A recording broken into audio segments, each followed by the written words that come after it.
Buenos días, en este caso me gustaría hablar sobre el barrio de San Jorge en Leicester, Reino Unido, y me gustaría hablar del barrio de San Jorge teniendo en cuenta o considerándolo un espacio cultural y creativo que se ubica en el Reino Unido, en la zona de las Midlands. Aquí lo podéis ver en este mapa marcado en amarillo, perdón, en naranja, y como podéis ver está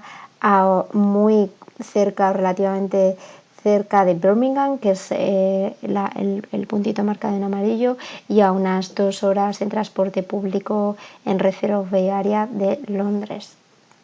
Es un espacio en el que además hay un área que está conservada, que ha sido conservada y protegida patrimonialmente. Podéis ver en rojo el área de conservación delimitada en el 2002 por el ayuntamiento y que fue posteriormente ampliada en el 2010. Además, en amarillo clarito podéis ver el barrio de San Jorge en sí, lo que se entiende que es este barrio del que vamos a hablar, y en amarillo oscuro se puede ver los edificios que están protegidos patrimonialmente. En esta comunicación me gustaría centrarme o me gustaría partir de las categorías de análisis clave en los distritos culturales y creativos, que son estas que aparecen aquí. Son por un lado las características del espacio, entendiéndolas como la historia, la localización, el carácter, la identidad, los usos mixtos que tiene, el patrimonio y los públicos. No obstante, en esta ocasión me voy a centrar en las características que tiene y particularmente en la historia y en cómo ésta ayuda a definir las otras características de los espacios culturales y creativos. La historia es fundamental porque determina el proceso de construcción de la imagen del espacio y de su imagen de marca y consecuentemente determina cómo vamos a poder comunicar el espacio. Entender el perfil del lugar, sus orígenes, la razón por la que se ha creado, cómo se ha diseñado, qué contiene, qué ofrece y cómo ha ido evolucionando a lo largo del tiempo es clave para que podamos entender su identidad, su proposición de venta y cómo tenemos que comunicarlo tanto a públicos locales, usuarios y públicos más vinculados al turismo. En este sentido, voy a analizar la historia del barrio de San Jorge teniendo en cuenta o partiendo de que su inicio coincide con la fundación de la iglesia de San Jorge en 1823, un proyecto que dura hasta 1827 y es desarrollado por el arquitecto William Parsons. En la actualidad este edificio tiene protección patrimonial del grado 2 y es un edificio con un interés especial cuya preservación deberá garantizarse con diferentes esfuerzos, siguiendo la ley de protección del país. Y además es un edificio interesante porque, al contrario del resto de edificios del área que tienen un carácter industrial y que están realizados principalmente en ladrillo, este edificio está realizado en piedra arenisca local y pues tiene un gran contraste, ¿no?, con todos estos edificios. Además es la primera iglesia anglicana construida en la ciudad después de la Reforma y desde 1983 es utilizada por la Iglesia Ortodoxa Serbia. Partiendo del momento de la fundación de esta iglesia como el inicio del análisis o de la historia del barrio, cabe destacar que durante los siglos XIX y XX en él, como en la mayor parte de Inglaterra y de Europa, tiene lugar la revolución industrial.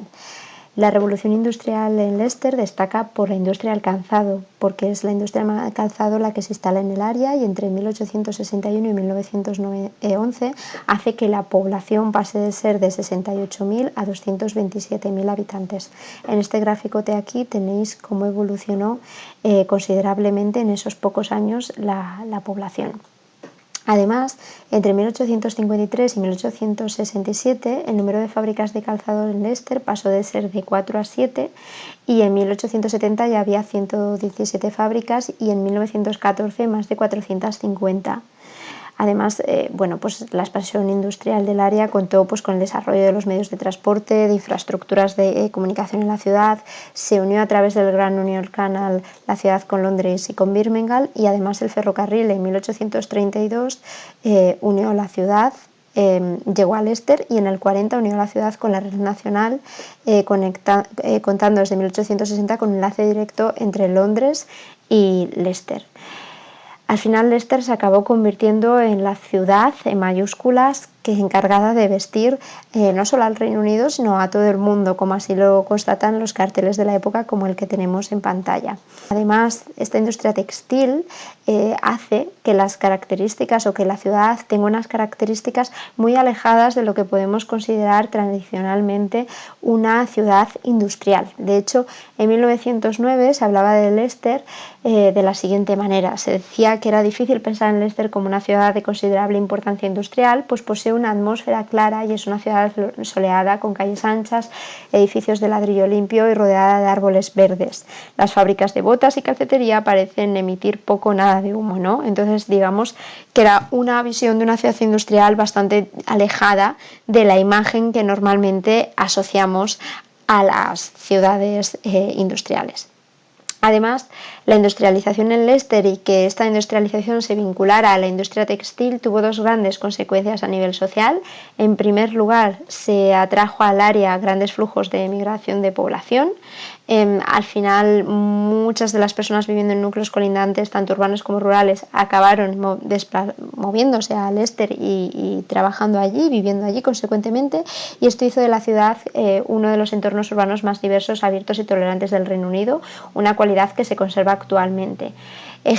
Para poner dos ejemplos de esa diversidad, en 1881 se funda el Salón Secular del Mundo, que el Leicester Secular Hall, que actualmente hoy está en el barrio de San Jorge y sigue estando ahí el edificio. Otro ejemplo es que en 1909 se fundó el Gremio de Discapacitados de Leicester, también un espacio que hoy en día sigue estando en el barrio de San Jorge. Y el segundo efecto que tuvo la industrialización en el área fue el desarrollo de una mano de obra femenina. Teniendo en cuenta la industria textil y que no necesita una mano de obra tan especializada como a lo mejor otras industrias, pues esto favoreció que el 60% de los trabajadores del sector de la confección de calzatería acabaran siendo mujeres. La mano de obra femenina o la abundancia de esta facilitó, pues, por un lado, el empoderamiento de la mujer y por otro lado el surgimiento de movimientos sufragistas en el área. A finales de 1880 aparece la Sociedad Sufragista de Mujeres del Leicestershire, de la mano de figuras como Alice Hopkins, y en 1885 aparece el Gremio Social de las Niñas de Leicester, que es un espacio que se formó con la finalidad de proporcionar pues, un lugar de celebración de diferentes actividades sociales para trabajadoras, y en un edificio que se construyó en 1910 en el barrio de San Jorge, que hoy en día sigue estando ahí, y que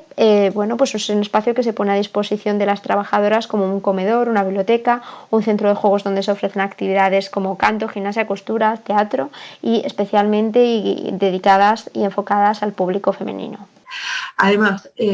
durante la Primera y la Segunda Guerra Mundial es importante tener en cuenta que Leicester hizo una contribución significativa al ejército británico, facilitando los uniformes de las Fuerzas Armadas, y esto la llevó a que Leicester fuera reconocida oficialmente como ciudad, algo que llevaba reclamando desde 1889 y que se consigue en 1919, un poco después de esa Primera Guerra Mundial, como señal de reconocimiento a su labor facilitando todos estos uniformes. Y además, durante la Segunda Guerra Mundial, la fábrica de Nora Son fabricó unos 80.000 piezas de armamento, 30.000 componentes de embarcaciones y 17 millones de pares de calcetines y medio millón de cascos para las tropas británicas, lo que provocó que la ciudad fuera también ataque aéreo por parte de las tropas alemanas y que se destruyeran gran parte de las fábricas que en aquellos momentos había en el área, lo cual nos ayuda a comprender por qué las fábricas que hay en pie o que siguen todavía en pie, pues muchas de ellas datan o fueron construidas originalmente entre 1940 y 1960. Es verdad que a partir de 1950 la industria del calzado se vio sustituida por la ingenieril y que esto facilitó que se desarrollaran industrias ligeras como las basadas pues, en la fabricación de herramientas, equipos de perforación y los tintes textiles, otro tipo de productos, ¿no? Y de hecho en 1951 la ingeniería representaba el 22% de la mano obra activa en la ciudad, lo que evidencia que hay una clara diversificación de la estructura industrial y que el sector del calzado pues, se va quedando un poco eclipsado. Pero también hay que tener en cuenta que después de la Segunda Guerra Mundial, las compañías asentadas en el centro de la ciudad, asentadas originalmente en la mayor parte de este barrio del que hablamos, se mudan a polígonos industriales y que lo que acaba ocurriendo entre 1949 y 1960 es que se demolen pues, más de 20.000 viviendas y un gran número de fábricas en el área. Además, solo para hacernos una idea, ¿no? Donde en 1938 había 130.000 empleados, en el 46, es decir, menos de 10 años después, solo quedaban 68.000, por lo cual la mano de obra se reduce. Y a partir de 1960, la industria de las medias del calzado está completamente en caída libre y tiende prácticamente a desaparecer. Sin embargo, en Leicester, al contrario que en otras ciudades europeas, la desindustrialización no viene ligada a una gran tasa de desempleo, porque al final lo que ocurrió es que las personas se movieron a otras industrias existentes, y también gracias al crecimiento del sector de la ingeniería, digamos que al final se amortiguó y que no hubo un gran nivel de desempleo. Pero lo que sí que era revelador, o lo que sí que evidencia esa desindustrialización, esa depresión industrial en Leicester, es el aumento de espacio industrial libre. En 1885 hablamos de que había unos 163.000 metros cuadrados libres, en los que ya no ocurría nada en el centro de la ciudad. Entonces, bueno, pues lo que ocurre en ese momento, y sobre todo a partir de los años 90, es que como la mitad de las fábricas habían prácticamente desaparecido, pero los espacios seguían estando ahí, los ciudadanos pasan a usarlas como actividades, pues, de ocio nocturno, y empiezan a desarrollar, pues, también hay que tener en cuenta que el barrio de San Jorge está muy cerca del centro de Leicester, estamos hablando de unos 5 o 10 minutos andando. Entonces empiezan a aparecer, pues, actividades de danza, de ocio nocturno, pues que los ciudadanos van a celebrar allí. Esto, consiguientemente y progresivamente, lentamente, se va deteriorando y acaba dando a que en esos espacios, pues, empiecen a aparecer una serie de actividades ilegales o ilícitas vinculadas, pues, al consumo de alcohol, al tráfico de drogas, a la prostitución, y que el espacio, el barrio de San Jorge, acabe convirtiéndose por un lugar decadente que, pues, niños, jóvenes, ancianos, pues, y la población en general un poco tiende a evitar. Nadie quiere vivir cerca, pasa a ser, pues eso, un espacio deteriorado y un espacio, en cierto modo, de la noche. Esto hace que a partir del siglo XXI empieza a haber una especie de cambio, ¿no? Hace que, aunque bueno, pues todos esos espacios siguen estando allí, estamos hablando de espacios sobre todo de la etapa victoriana, fábricas que algunas de ellas sí que tienen estas características y que se han quedado vacías, que están siendo utilizadas malamente o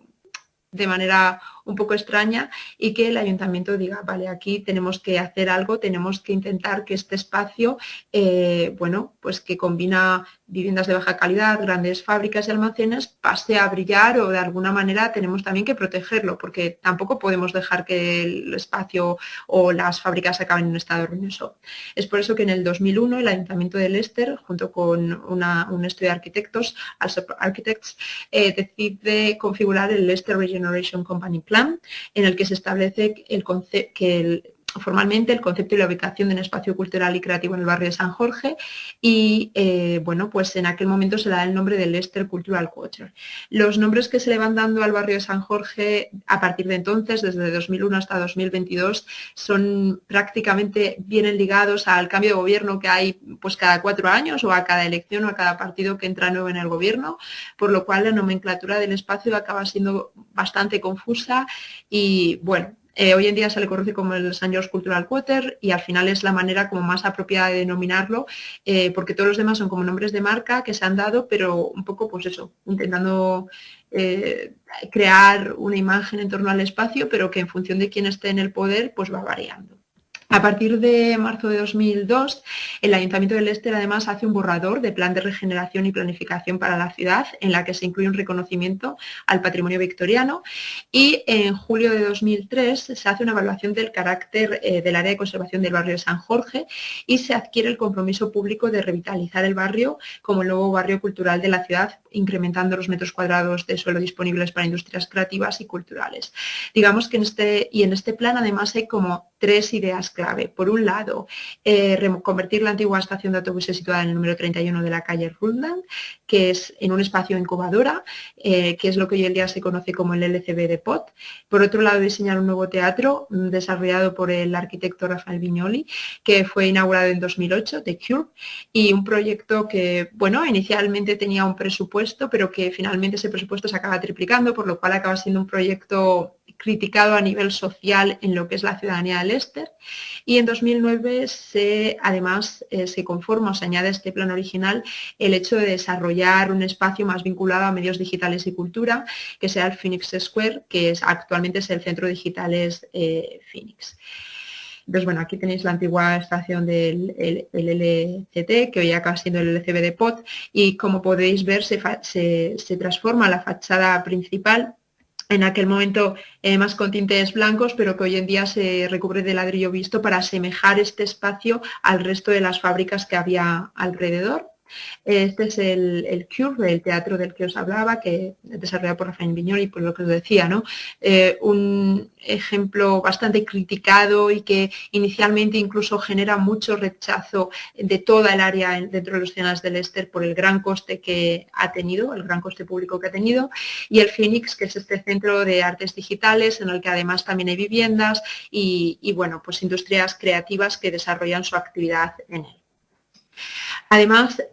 bueno, deciros que el hecho de haber puesto unos 100 millones de libras por parte del Ayuntamiento de Leicester en desarrollar estos proyectos de los que os he hablado, pero también otros proyectos creativos y culturales que se desarrollaron de arriba hacia abajo, es decir, con enfoque top-down, fue la institución de Leicester quien puso dinero para desarrollarlos, el Ayuntamiento de Leicester quien puso dinero para desarrollarlos, hizo, bueno, pues que otros espacios en los que el Ayuntamiento no había puesto dinero directamente, pues se sintieran atraídos también a desarrollarse. Entonces, esto nos hace que entre 2003, que es la imagen esta que tenéis aquí, y 2018, podemos ver que gran parte de los espacios que estaban en desuso, son los que están marcados en rojo, pasaron a usarse. ¿Por qué? Pues simplemente pues, por esa declaración de intereses y esos 100 millones de libras, evidentemente, que el Ayuntamiento de Leicester puso en el área. Eso hizo que el área, pues, y esas fábricas que habían caído en desuso y que muchas de ellas empezaban a tener un carácter ruinoso, pues fueran revitalizadas y pasaran a tener un uso, vinculado especialmente a industrias creativas e industrias culturales. De hecho, en la actualidad, Leicester es uno de los espacios con mayor concentración de industrias creativas y culturales de Londres, de Inglaterra, después de Londres, evidentemente, y el St. George Cultural Quarter Action Plan, que es el plan que se está desarrollando entre el 2016 y el 20. Todos sabemos que el 2020 es un año ahí que nos paralizó un poco, por lo cual hoy en día se sigue trabajando con este plan y digamos que no se ha actualizado. Pero bueno, es un plan en el que el Ayuntamiento de Leicester promueve la ocupación de muchos de esos antiguos edificios victorianos para que sean reconvertidos en apartamentos, en entornos de trabajos para industrias creativas y para que revitalicen y dinamicen todo el área. Además, el Ayuntamiento, para evitar que la zona se centrifique como causa del intenso desarrollo que ha tenido, ha adquirido diferentes propiedades que permiten, dentro del área, que permiten regular el precio del alquiler de la vivienda y de los espacios de trabajo en el área. Lo cual, pues bueno, digamos que está funcionando relativamente, pero que al menos está conteniendo los precios del entorno. Y todo esto, comprender todos estos espacios y entender cómo el espacio del barrio cultural, del barrio de San Jorge, perdón, se ha desarrollado, nos ayuda a crear pues, discursos que puedan ser mucho más efectivos, que se asocien a los valores de autenticidad asociados al lugar y que representen la identidad del lugar del área, es decir, que hablen pues, de toda esa diversidad demográfica que hay, de que ese espacio es un lugar que históricamente ha traído a una serie de industrias y que sobre todo ha traído una serie de diversidad de personas en los que las mujeres han ido empoderando poco a poco, porque es importante recalcar eso. Además, es un espacio en el que la arquitectura, como hemos visto, tiene que tener gran relevancia. Al final, la arquitectura identifica una parte del entorno cotidiano y refleja una gran variedad de hechos sociales que han ido pasando en el área, como su carácter, los recursos naturales, el estado de las artes y los procesos de organización social, y por eso es fundamental tenerla en cuenta. Esto es algo que además el Ayuntamiento sabe y es consciente, ¿no? De hecho, en 1989 ya declara el área de conservación del Ayuntamiento de Leicester, que es la que os hablaba al principio, y además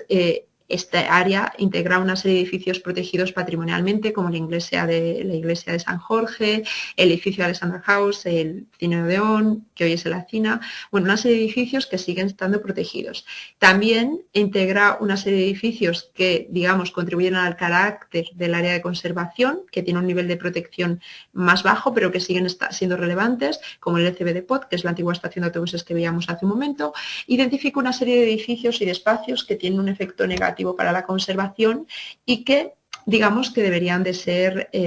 derruidos. Además, este plan identifica como, bueno, aquí podéis ver, es un mapa, entonces en amarillo los edificios protegidos, podemos ver los espacios de verdes de importancia, lo cual es relevante porque al final la iglesia de San Jorge, que es esta de aquí, supone el único espacio verde del área, de todo el barrio, y en muchas ocasiones se ha intentado desarbolar esta zona porque dicen que el hecho de que haya tantos árboles por la noche genera inseguridad en el área y bueno, pues un poco los ciudadanos han reclamado que no, ¿no? Que se conserve porque al final es el único entorno verde en todo el área y es algo que ellos quieren poner en valor. Por el momento sigue siendo y sigue estando ahí, pero también es importante ver que el ayuntamiento en su plan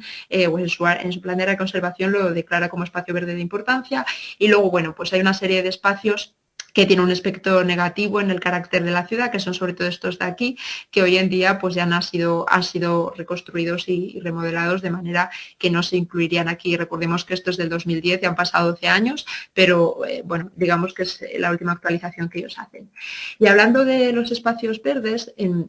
muchas veces, o de los espacios de ocio y consumo y de descanso, muchas veces cuando hablamos de espacios culturales y creativos o de espacios revitalizados, no se le da la suficiente importancia o no se habla lo demasiado de los espacios verdes, simplemente se nombran de manera transversal y se pone el foco pues, en teatros, cines, galerías, espacios incluso de restauración o de celebración de eventos, pero hay que tener en cuenta, o al menos en el caso específico del barrio de San Jorge, que los espacios verdes a veces ayudan a revitalizar un área en el sentido de que ayudan a atraer a nuevos tipos de públicos al área. Entonces, en este sentido, hay un parque y es uno de los muy pocos espacios destinados específicamente para los niños. Entonces, bueno, pues digamos que es un espacio de relevancia y que los ciudadanos tampoco quieren que desaparezca, pero que al final las industrias que desarrollan su actividad o los negocios que desarrollan su actividad en el área tampoco quieren que desaparezca, pues porque es una manera de atraer un público que si no es realmente complejo que esté, ¿no?, representado en el área. Y bueno, simplemente también decir que otro hecho relevante es que han intentado que el barrio de San Jorge sea también un espacio no solo en el que la gente trabaje o haya industrias culturales y creativas, sino también en el que la gente viva. De hecho, actualmente es el área más densamente poblada de la ciudad, con más de 2.500 apartamentos. Y esto ha llevado a que espacios o almacenes de tal relevancia como el Fisher & Vogel o el Alexandra House pues hayan sido reconvertidos en viviendas en las que se conserva su carácter industrial en fachada y se adaptan a los nuevos usos en los espacios interiores. Entonces aquí tenéis, por ejemplo, el Fisher & Vogel después de su restauración, que es un edificio decorado con influencias góticas y holandesas, replicando la sede de la firma en Filadelfia, y representa este edificio, por así decirlo, es uno de los emblemas que representa la confianza que se puso original e históricamente en la industria del calzado en Leicester por parte de empresas internacionales. Hoy en día tiene la protección de grado 2 desde 1981. Inicialmente se encontraba en unas condiciones desastrosas, pero bueno, aquí podéis ver que después de la restauración hecha por Filman Architects, que es una de las compañías que más ha trabajado en el barrio, y después de una inversión de 1,2 millones de libras, pues el edificio se encuentra en unas mejores condiciones y en él se combinan tanto viviendas como industrias, sobre todo vinculadas, sobre todo creativas. Y el Alexander House, que es,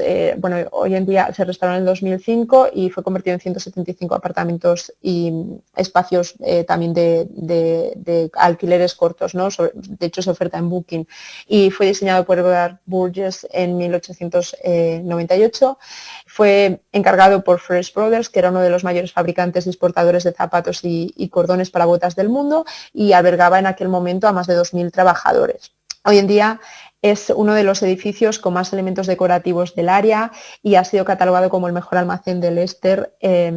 y uno de los mejores del país por Fessner en el 2013, y además el edificio cuenta con una protección de grado 2, lo que facilitó su conservación y restauración cuando en 2005 pues, se decidió revitalizar. Y nada, pues esto es simplemente una serie de ejemplos o contaros la historia y poder entender un poco más el carácter y la identidad del espacio, lo cual luego nos ayuda a, por ejemplo, poder comprender y entender por qué en el espacio aparecen grafitis como este, ¿no? Muchas veces si uno no conoce el pasado industrial textil del área, pues simplemente ve el graffiti y no entiende por qué ese hilo, no entiende por qué esa representación, simplemente piensa pues que es un graffiti más, pero sin embargo tener este background pues nos ayuda a entender o a explicar un poco más el espacio. Y por poner otro ejemplo, hay todo un hilo que recorre todo el barrio de San Jorge, que es este que tenéis aquí. Aquí tenéis una ampliación y luego aquí podéis ver cómo va recorriendo todo el barrio de San Jorge y uniendo todas las fábricas que tienen un especial interés. Y bueno, pues si el peatón, el transeúnte, el turista local decide seguirlo, entra por el barrio de San Jorge, va siguiendo el hilo y pues va visitando los espacios más relevantes del mismo. Pero si al final, si no conocemos la historia, si no sabemos lo que hay detrás, pues simplemente lo veríamos y pensaríamos que es un conjunto de baldosines sin ningún sentido. Entonces, bueno, estos simplemente son unos ejemplos que nos ayudan luego a explicar o que demuestran la necesidad de partir de esas raíces históricas para poder, y del carácter industrial del área para luego poder entender todas las categorías de análisis que tenemos que considerar, que es por qué el área tiene usos mixtos. Pues porque originalmente ya lo ha tenido, porque siempre ha sido un área en el que sí había fábricas, pero recordemos que también allí se asentaban esos primeros espacios de empoderamiento femenino, por así decirlo, o también se asentaba una organización secular, o